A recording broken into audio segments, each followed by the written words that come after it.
This is the exact process that I used to bring my synth pop song, Good Friends, to life.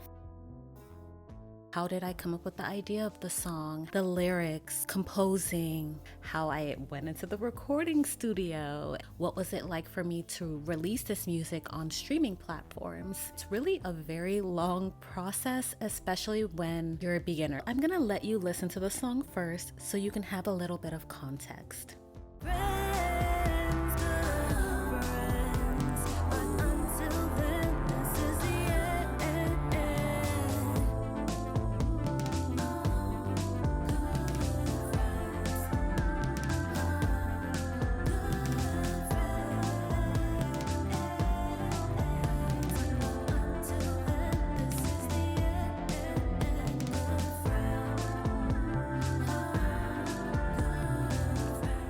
First thing for me was the idea and the context of the song. This song came about because I was going through a lot of life changes. I had a lot of friends that had gotten married. Some had moved away, and I was in the process of trying to make new friendships. So I was going to events, being introduced to friends through other friends, and the entire time I was experiencing all of these things related to friendship, such as making plans with people and people canceling, such as maybe connecting with people but never following up. All of these things that were not leading to the types of friendships I had hoped for. I feel like I was just in this place where I was mourning the old chapter of my life and thinking about what the next chapter would look like. And that's where this song came about. It's interesting because this is the first time I wrote what I consider to be a full song in 15 minutes. When I sat down to write that song, the chords came to me. The chorus, the main part of the song, was written very quickly. I wrote it on Google Docs, which is really cool because you can see actually all the different changes and revisions you've made over time if you go and click on the timeline. So that's what I'm gonna do. Okay, I guess on the iPad, maybe it's not as easy to see. Okay, let's see what's going on here. Oh my gosh. The first time I wrote it in Google Docs was in November 25th, 2022. The chorus of the song is literally the exact same as when I first wrote it. And I'm going to read the lyrics to you. It says, "Maybe we'll be friends again when I move across the 10." I put the I-10. Oh, that's so funny. "Maybe we'll be friends again when I move across the I-110. But until then, this is the end. And maybe in another life, when you move past the 405, we'll be really, really, really, really, really, really good friends. Good friends, good friends, really, really, really, really good friends. Good friends. But until then, this is the end." So, one thing I was actually struggling with when I wrote these lyrics is the repetition, because I typically, like in the past, would do more of like jazz style, acoustic, folk style songwriting. So to have a song be more poppy, I figured I could play around with the repetition here. And so initially the lyrics just said, "We'll be really good friends." But then I thought, why not just repeat it a few more times? And it felt uncomfortable, I'm not gonna lie to you, but after I really sung it a few rounds, I was like, okay, I kind of like how that sounds. The only thing that really had changed from the chorus is the first line. Instead of saying "when I move across the I-110, I decided instead to frame it like "when I move across the 10," because I think just sonically, rhythm wise, it just sounds better than trying to clump up "when I move across the I-110. And also, those are two different highways if you know LA, so it makes more sense the new way. During that first round of songwriting, the first verse has pretty much fully changed, which is crazy. This is what the first verse was initially. It said, "Not hype enough to hang with them, not fit enough to run with them. All right, but I guess it's fine.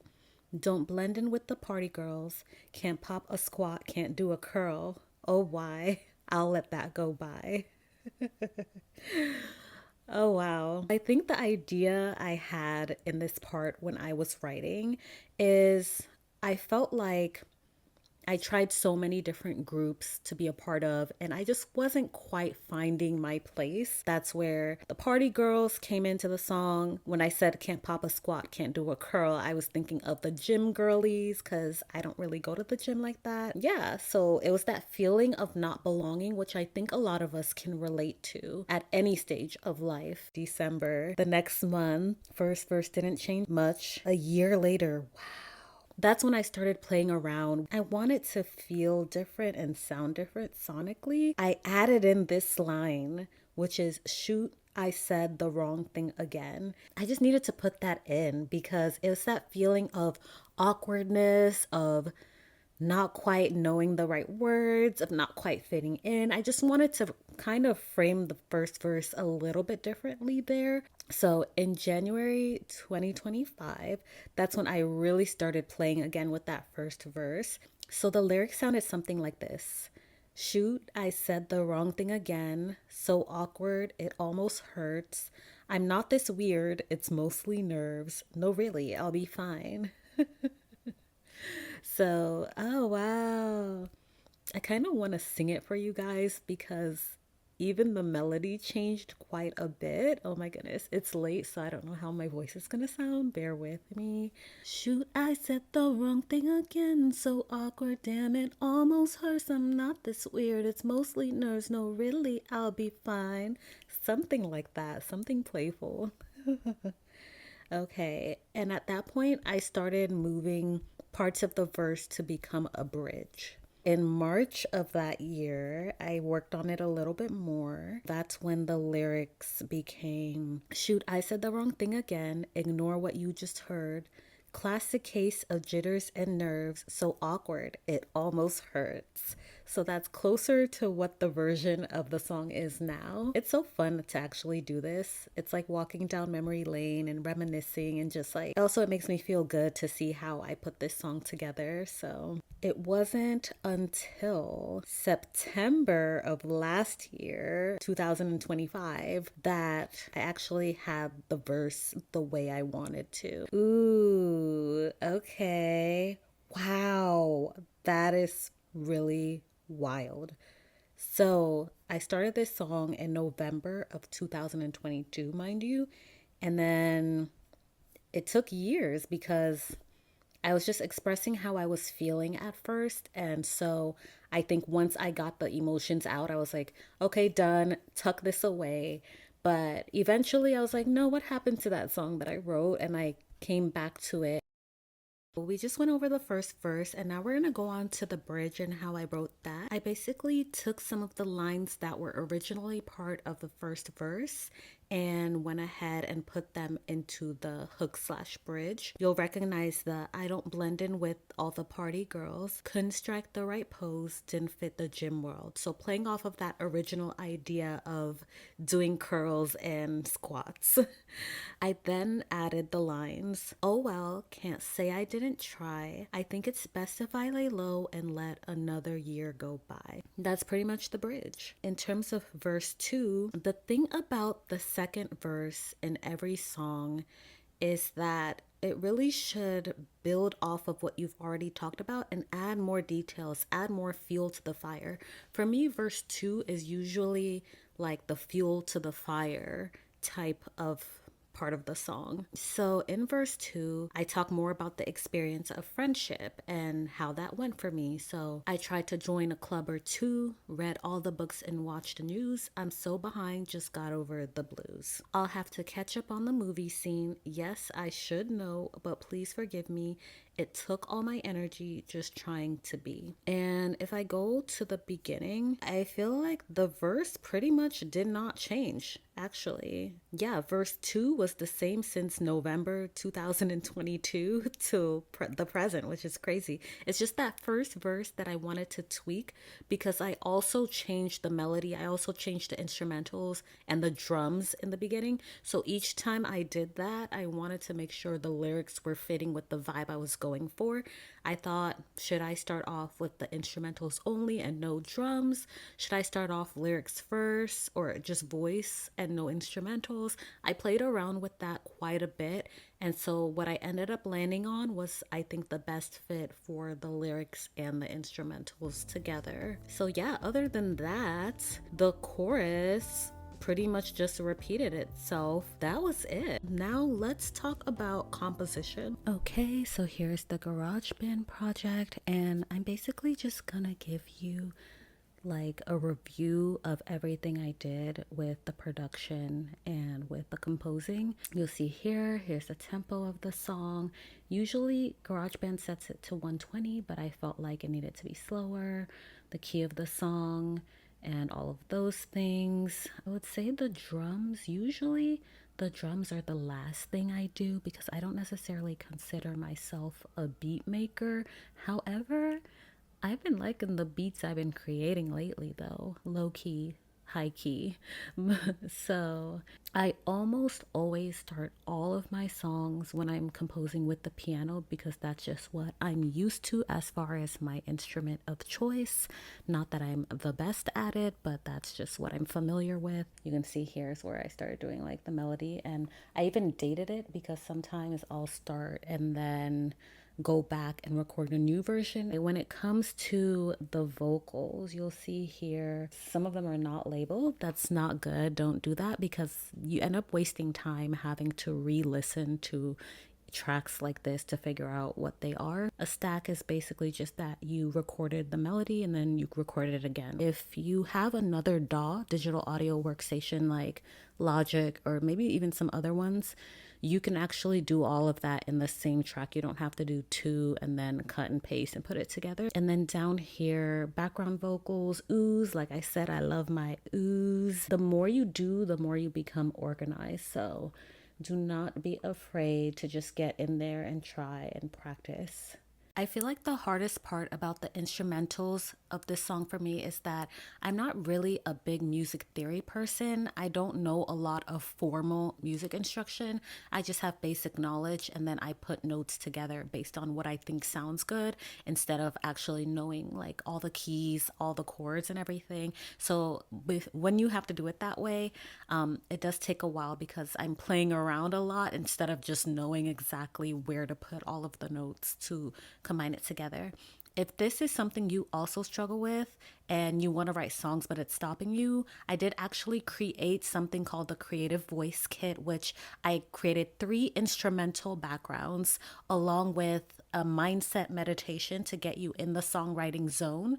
And on top of that, I created a guide on how to songwrite using each of those songs. So if you were to work on those, you could potentially have 3 complete songs. They're full track instrumentals, about 2 or 3 minutes each, a little bit around there. And so, yeah, if you're interested in that, be sure to check out the link in the description box. When it comes to editing the song, I would say the hardest parts are just taking the time to play around with all the different notes, making sure things actually sound good together, or sometimes I would feel like I could find a better chord. So just editing the notes, also just making sure everything lines up in terms of timing. I did fully compose and produce the song myself, and so that is a lot of time that goes into the actual editing process, hours and hours over days. But I feel like it was worth it because I did get the sound that I wanted in the end, and I'm very, very proud of how this song came out.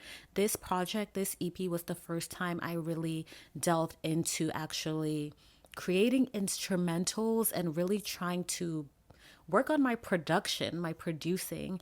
I've done a little in the past, but not on this level. And so, yeah, I'm really happy with how everything came together for that part.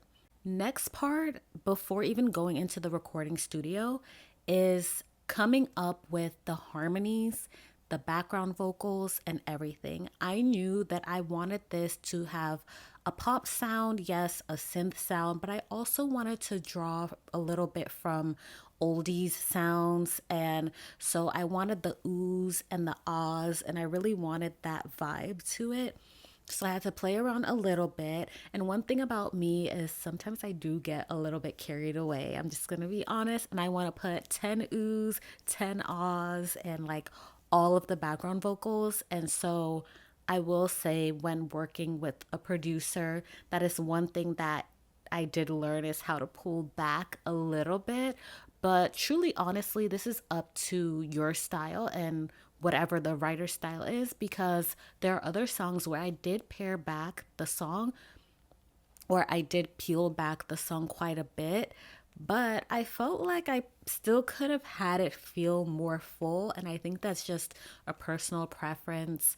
I don't think there's really like a wrong answer, but I do know that some people, when they're more trained, they're going to say that you're probably adding too much and not letting the lead vocal stand out, or not letting, the main instrumental stand out. So it's really just a stylistic thing, in my opinion. How I actually come up with these background vocals, it's the same thing. I do have a background in a cappella, which is nice because you learn how to put different sounds together with only your voice. So I was in part of an a cappella group in college, is what I mean.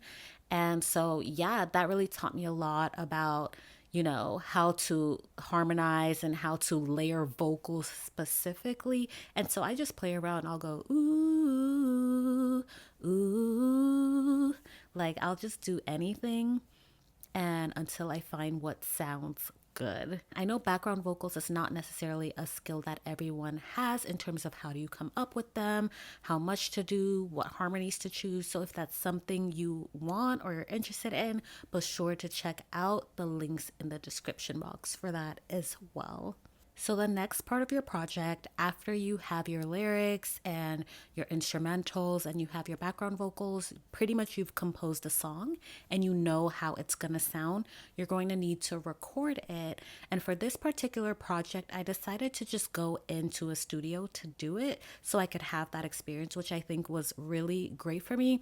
I go into more detail on that in other videos, so I don't want to linger on it too much here, because I'm very specific about what I learned and like how it was and the fears I had and the mistakes I made, things I wish I would have known, all of that in another video. So I will put the link to that in the description box. But I will say, overall, the main things that I took away from going into a studio is preparedness, because you really need to know what your lines are. You really need to know what the harmonies are so you can move through it, especially if you have so many layers like I typically do with my songs.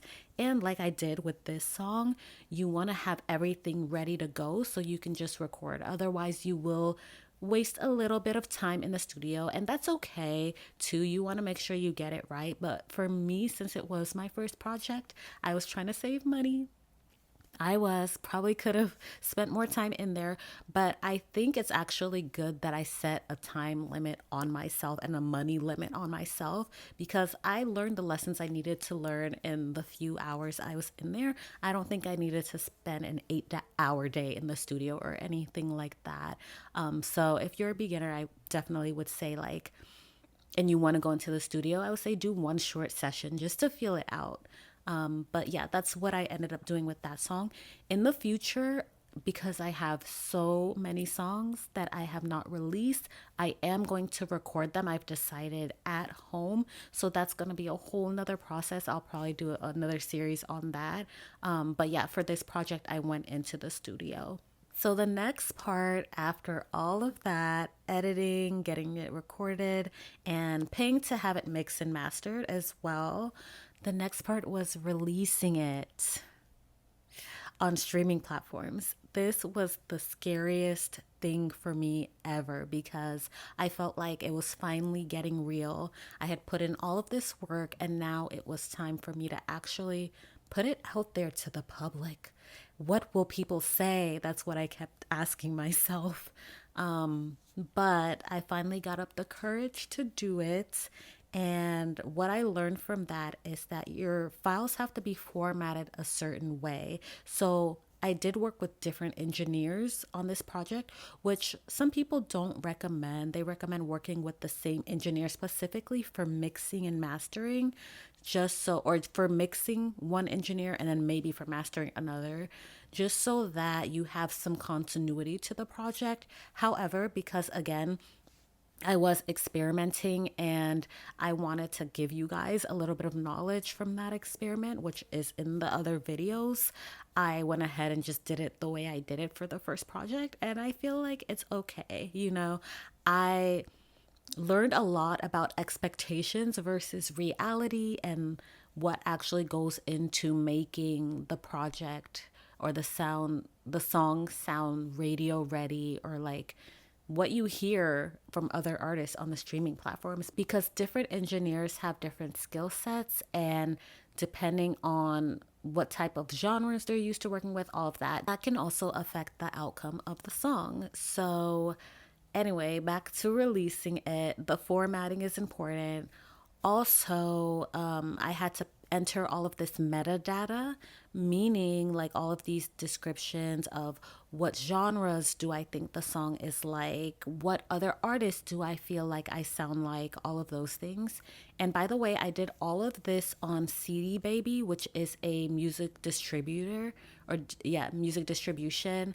And the reason why I chose them is simply because of their one-time fee. Like, yes, possibly it might cost me more if I have, let's say, 100 songs and I'm paying for each song to be released one by one. That is $1,000, right? But what I do like about them is when you upload your music and you pay that one time fee, it stays on all the music platforms. Where with other distributors that I saw, it was pretty much like pay a subscription, and as soon as you stop paying the subscription, your music gets taken down. And like, who would want that? The whole point of doing all of this was to share my music and put it out there.